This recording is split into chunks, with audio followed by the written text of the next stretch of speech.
प्राचीन काल में एक सेठ जी के 7 पुत्र थे। सातों के विवाह हो चुके थे। सबसे छोटे पुत्र की पत्नी श्रेष्ठ चरित्र की विदुषी सुशील थी, परंतु उसका भाई नहीं था। एक दिन बड़ी बहू ने घर लिपने की पीली मिट्टी लाने के लिए सभी बहुओं को साथ चलने को कहा, तो सभी दलिया और खुरपी लेकर मिट्टी खोदने लगे। तभी वहां एक सर्प निकला, जिसे बड़ी बहू खुरपी से मारने लगी। यह देखकर छोटी बहू ने उसे रोकते हुए कहा, मत मारो इसे, यह बेचारा निरपराध है। यह सुनकर बड़ी बहू ने उसे नहीं मारा। तब सर्प एक और जा बैठा। तब छोटी बहू ने उससे कहा, हम अभी लौटकर आते हैं, तुम यहाँ से जाना मत। यह कहकर वह सबके साथ मिट्टी लेकर घर चली गई और वहां कामकाज में फंसकर सर्प से जो वादा किया था उसे भूल गई। उसे दूसरे दिन वह बात याद आई तो सबके साथ लेकर वहां पहुंची और सर्प को उस स्थान पर बैठा देखकर बोली, सर्प भैया नमस्कार। सर्प ने कहा, तू भैया कह चुकी है, इसे तुझे छोड़ देता हूँ, नहीं तो झूठी बात कहने के कारण तुझे अभी डस लेता। वह बोली, भैया मुझसे भूल हो गई, उसकी क्षमा मांगती हूँ। तब सर्प बोला, अच्छा तू आज से मेरी बहन हुई और मैं तेरा भाई हुआ, तुझे जो मांगना हो मांग ले। वह बोली, भैया मेरा कोई नहीं है, अच्छा हुआ जो तू मेरा भाई बन गया। कुछ दिन व्यतीत होने पर वह सर्प मनुष्य का रूप रखकर उसके घर आया और बोला कि मेरी बहन को भेज दो। सबने कहा कि इसके तो कोई भाई नहीं था, तो वह बोला, मैं दूर के रिश्ते में इसका भाई हूँ, बचपन में ही बाहर चला गया था। उसके विश्वास दिलाने पर घर के लोगों ने छोटी को उसके साथ भेज दिया।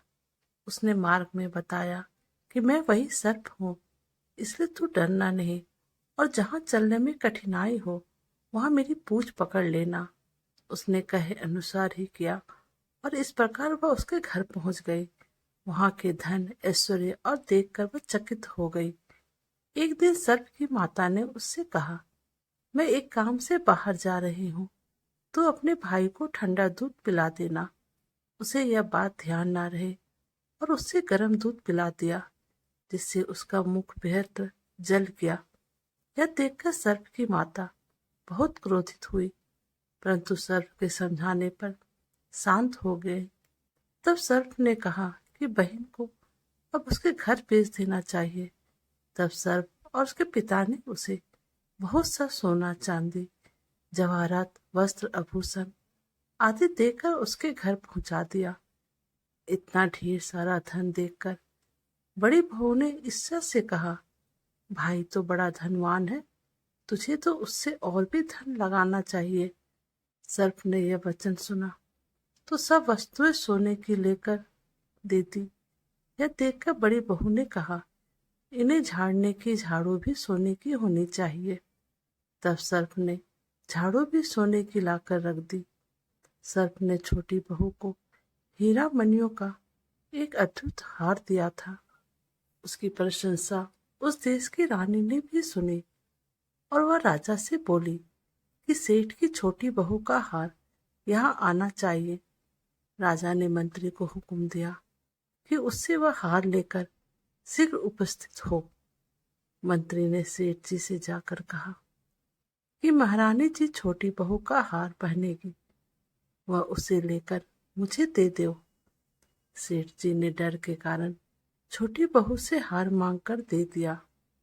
छोटी बहू को यह बात बहुत बुरी लगी।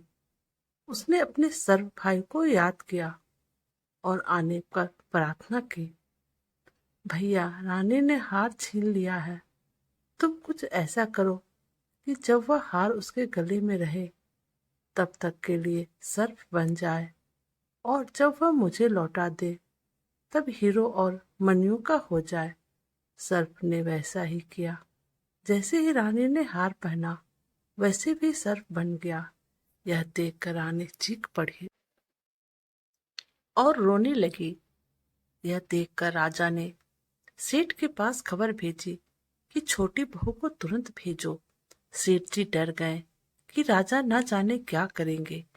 वे स्वयं छोटी बहू को साथ लेकर उपस्थित हुए। राजा ने छोटी बहू से कहा, तूने क्या जादू किया है? मैं तुझे दंड दूंगा।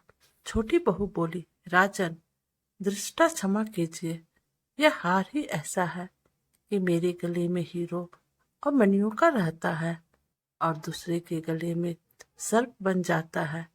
यह सुनकर राजा ने वह सर्प बना हार उसे देकर कहा, अभी पहन कर दिखाओ। छोटी बहू ने जैसे ही उसे पहना वैसे ही हीरो मणियों का हो गया। यह देखकर राजा को उसकी बात पर विश्वास हो गया और उसने प्रसन्न होकर उसे बहुत सी मुद्राएं भी पुरस्कार में दी। छोटी वह अपनी हार और सहित घर लौट आई। उसके धन को देखकर बड़ी बहू ने ईर्ष्या के कारण उसके पति को सिखाया कि छोटी बहू के पास कहीं भी धन आया है। यह सुनकर उसके पति ने अपनी पत्नी को बुलाकर कहा, ठीक ठाक बता, यह धन तुम्हें कौन देता है? तब तक सर्प को याद करने लगी। तब उसी समय सर्प ने प्रकट होकर कहा, यदि मेरी धर्म बहन के आचरण पर संदेह प्रकट करोगे तो मैं उसे खा लूंगा। यह सुनकर छोटी बहू का पति बहुत प्रसन्न हुआ और उसने सर्प देवता का बड़ा सत्कार किया। उसी दिन से नागपंचमी का त्योहार मनाया जाता है और स्त्रियां सर्प को भाई मानकर उसकी पूजा करती है। तो दोस्तों, आपको हमारी कहानी कैसी लगी प्लीज़ हमें कमेंट कीजिएगा और प्लीज़ हमारे चैनल को लाइक और सब्सक्राइब कर दीजिएगा। Thank you.